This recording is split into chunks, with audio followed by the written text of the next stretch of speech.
Have you ever felt like you're running a race with weights tied to your ankles? You're pushing forward. You're trying to build the life you want. But something unseen is constantly pulling you back. It's a frustrating, invisible tether to the past. A feeling that no matter how much you achieve, you're still operating from a place of deficit, of not enoughness. For so long we've been told to get over it, to let go of the past, to just move on from the hurts and wounds of our childhood. But what if that advice, however well-intentioned, is fundamentally flawed? What if trying to get over your past is the very thing keeping you stuck in it?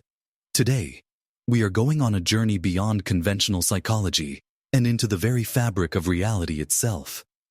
We are going to explore your inner child, not as a wound to be bandaged, but as a powerful living frequency within your quantum field. This is not about denying your pain or trying to erase it. It's about engaging in a profound dialogue with that younger part of you, the one who survived, the one who holds the keys to your greatest power. This conscious integration is more than a psychological act. It is an energetic frequency shift so potent that it can rewrite the entire paradigm of your life experience, break deep-seated generational patterns, and awaken a wisdom you've always possessed but couldn't access. You are here now because that child made it through. It's time to stop trying to leave them behind and instead turn to them with love. And in doing so, unlock the quantum reality you were always meant to live. The solution to this deep-seated feeling of being stuck isn't found in fighting the past. It's found in changing your relationship to it at a fundamental energetic level. The solution is conscious integration, and it operates on the principles of quantum physics. Think of yourself not just as a physical body, but as a field of energy, vibrating at a specific frequency. Every thought, every belief, and especially every unresolved emotion contributes to this overall frequency. Your wounded younger self isn't just a collection of memories. It's a sub-frequency broadcasting a constant signal from within your field. It's a signal of fear, of abandonment, of not being enough. This is the static that disrupts the clear signal of abundance, love, and wholeness you are trying to project into the universe. So, how do we change this frequency? Not by silencing it, but by meeting it with a higher, more coherent frequency. The frequency of unconditional love and acceptance. In quantum mechanics, this is akin to the principle of resonance. When two frequencies meet, they can either cancel each other out through destructive interference, or they can amplify each other through constructive interference, or resonance. When you consciously turn toward your inner child with love, you are not trying to fix them. You are offering a new, powerful frequency. You are saying, I see you. I hear you. You are safe now. I love you. This act of loving attention doesn't erase the old frequency of pain. It envelops it. It harmonizes with it, creating a new, integrated, and much more powerful resonant frequency. This is the shift. It's the moment the static clears and your energetic broadcast to the universe becomes clear, coherent, and aligned with the reality you truly desire to create. To truly grasp why this works, we need to look at the powerful engine running your life. The subconscious mind.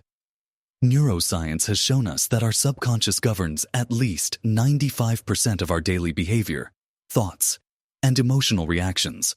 It's the operating system that was programmed primarily between the ages of 0 and 7. During these years, your brain was in a theta wave state, a state of superlearning, like hypnosis. You were absorbing everything from your environment without a critical filter. The beliefs, the emotional responses, the survival strategies you learned then became your core programming. They became the identity of your inner child. This is why conscious effort so often fails. When you, with your 5% conscious mind, decide I'm going to be confident, I'm going to be worthy, I'm going to attract a healthy relationship, you are pitting your conscious desire against a deeply entrenched subconscious program. It's like trying to run new software on a computer with a virus-ridden operating system. The system will always default to its core programming. The voice of that child who learned that love was conditional, that they had to be perfect to be safe, or that their needs didn't matter. Trying to get over that child is an act of self-rejection at the deepest level. You are essentially telling 95% of your own being that it is wrong. This creates a state of internal conflict, an energetic incoherence that repels the very things you are trying to attract. The only way to create lasting change is to go to the source. You must update the original program. You have to recondition the subconscious by speaking directly to the part of you that holds the original code, your younger self. So, let's move from the theoretical to the profoundly practical. How do you begin this quantum dialogue and initiate this rapid shift in your reality? This process begins with the observer effect, one of the most foundational and mind-bending principles of quantum physics. The double-slit experiment demonstrated that particles, the very stuff of our universe, exist in a state of pure potential, a wave of possibilities, until they are observed. The act of observation itself collapses the wave into a specific, definite particle in a specific location. You are the observer of your inner world. Right now, the unobserved pain of your inner child exists as a diffuse wave of anxiety, limitation, and recurring negative patterns in your life. The moment you turn your conscious, loving attention inward, you are performing a quantum act. You are collapsing that wave of potential pain into a particle of awareness you can finally interact with. Here are the practical steps. First, create a quiet space. Close your eyes and take a few deep breaths. Your intention is not to fix, but to connect. Second, invite your younger self to appear in your mind's eye. Don't force an image. Just allow whatever comes. It might be a specific age or just a feeling. Third, observe. What are they feeling? Are they scared? Lonely? Angry? Just witness them without judgment. This non-judgmental observation is crucial. You are the safe, loving adult they always needed. Fourth, speak to them, either out loud or in your mind. Say the words they needed to hear but never did. I am here now. You are not alone. It wasn't your fault. You are so loved, exactly as you are. You are safe with me. Feel the truth of these words as you say them. This is not just an affirmation. It's a transmission of a new, high-frequency energy. This act of conscious, loving observation and communication is the mechanism that begins to rewrite the subconscious program. You are literally reconditioning your nervous system and your energetic field, proving to the deepest part of your being that it is finally safe, seen, and unconditionally loved. This is how the rapid shift begins. Let's expand this concept to its true multidimensional scale. This integration is not just a one-time event. It's about creating a new, coherent state of being. The unhealed inner child creates energetic incoherence. Imagine your heart wanting love, but your subconscious, your inner child, broadcasting a frequency of I am unlovable. This is a mixed signal. The universe, which responds to the clarity and purity of your frequency, gets a garbled message. Integrating your inner child aligns these signals. It creates a state of heart and mind coherence, a powerful, unified electromagnetic field that broadcasts a clear, unambiguous signal of wholeness and worthiness. This is when manifestation stops being about struggle and starts becoming a natural consequence of your state of being. Now let's bring in the science of epigenetics. Epigenetics shows that our genes are not our destiny. Our environment, and most powerfully, our perception of our environment can turn genes on or off. The chronic stress, fear, and shame associated with childhood trauma create a chemical environment in the body that can activate genes linked to disease and dysfunction. These are the generational patterns we speak of, trauma that gets passed down not just through behavior, but through energetic and biological imprints. When you engage in this work of inner child integration, you are fundamentally changing your internal emotional environment. The sustained feelings of love, safety, and gratitude you generate create a new chemical cocktail in your body, one that can literally signal new genes, healthier genes, to express themselves. You are not just healing your own emotional wounds. You are becoming an agent of change at a cellular, genetic level. You are stopping the energetic inheritance of trauma in its tracks. Ancient spiritual traditions have spoken of this for millennia, from the Hermetic principle of as within, so without to the Vedantic concept of unifying the self, or Atman. The Bible speaks of becoming as little children to enter the kingdom of heaven, not to be childish, but to reclaim the purity, trust, and wholeness of our original essence before the programs of lack and fear were installed. This is the ultimate alignment of modern science and ancient wisdom. How do you weave this profound work into the fabric of your daily life? It must become a living practice, not just an isolated exercise. The key is to use your emotional triggers as a portal. Your triggers are not your enemy.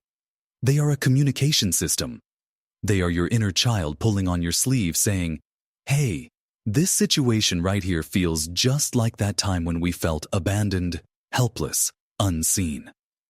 The moment you feel that surge of anger, anxiety, or sadness, your practice begins. Instead of reacting outward, pause. Take one deep breath. Turn your attention inward and ask, what does my younger self need to hear from me right now? Then, silently and lovingly, give them that message. It might be, we are safe. I've got this. I will not abandon you. This entire process can take less than 10 seconds, but it is a radical act of self-love and repatterning. You are actively choosing to respond from your integrated adult self, rather than react from the wounded child's program. Here is your call to action. For the next 7 days, commit to this practice. Every single time you are triggered, pause and connect. To deepen this, I want you to get a journal. Each evening, write down one trigger you experienced and what you communicated to your inner child. What did they need? What did you offer them? This isn't just about tracking. It's about honoring the dialogue. Now, I invite you to share your journey in the comments below. You don't need to share the trauma, but share the insight. Post one thing your inner child needed to hear from you today. For example, my inner child needed to hear that it's okay to make mistakes. By sharing, you not only reinforce your own practice, but also create a powerful, collective field of healing. You show others that they are not alone in this journey. This interactive commitment transforms a passive viewing experience into an active step on your path of awakening. As you commit to this practice, you will inevitably face challenges. Old patterns will resurface. You might have a day where you react from that wounded place and feel like you've failed. This is a critical moment. It is not a failure. It is the quantum field testing your commitment to your new reality. The old energy, the old paradigm, has inertia. It will try to pull you back into what is familiar. When this happens, it is your opportunity to offer your inner child and your present self an even deeper level of compassion. Instead of self-judgment, you say, "It's okay. We fell back into an old pattern. That pattern kept us safe for a long time. But we are choosing something new now. Let's try again." Each time you do this, you weaken the old neural pathway and strengthen the new one. You are proving through action that your love for yourself is truly unconditional. Remember this profound truth.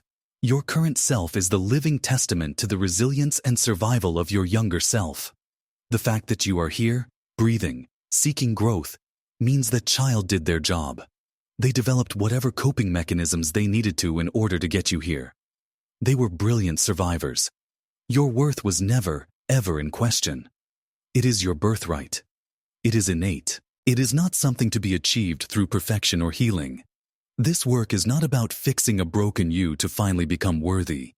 It is about removing the layers of programming that have obscured the magnificent, inherent worth you have always possessed. When doubt creeps in, stand in front of a mirror, look into your own eyes, and acknowledge the incredible strength that has carried you to this very moment. That strength is the legacy of your inner child. Honoring them is honoring the most powerful and resilient part of yourself. We have traveled from the feeling of being stuck to the very heart of quantum reality. We have seen that your past is not a fixed, concrete prison, but a dynamic field of energy and information that you can interact with and transform. The wounded inner child is not a liability to be overcome. but the very key to unlocking your power as a conscious creator. They are the gatekeeper to your subconscious mind, the keeper of the energetic frequency that dictates your life experience. By choosing to engage with this part of yourself with unwavering love, compassion, and presence, you are doing more than just healing emotional wounds. You are performing a sacred scientific act of alchemy. You are collapsing waves of painful potential into particles of integrated wisdom. You are creating heart and mind coherence, broadcasting a clear, powerful signal to the universe. You are rewriting epigenetic code, breaking chains of generational trauma, and stepping into your role as the architect of your reality. Your life is a reflection of your internal state of being. To change your life, you must change that state. And the most profound way to do that is to unify the parts of yourself you have been taught to reject. The journey home to yourself is the journey inward to that child who is waiting for you. They don't need you to fix their past. They just need you to love them in the present. This is the path to remembering your true self. It is the ultimate act of self-love, and it is the catalyst for the quantum leap you've been waiting for. Your final call to action is simple, yet it is the most important one. Commit. Commit not to being perfect, but to being present. Commit to this dialogue. Begin today. Begin now.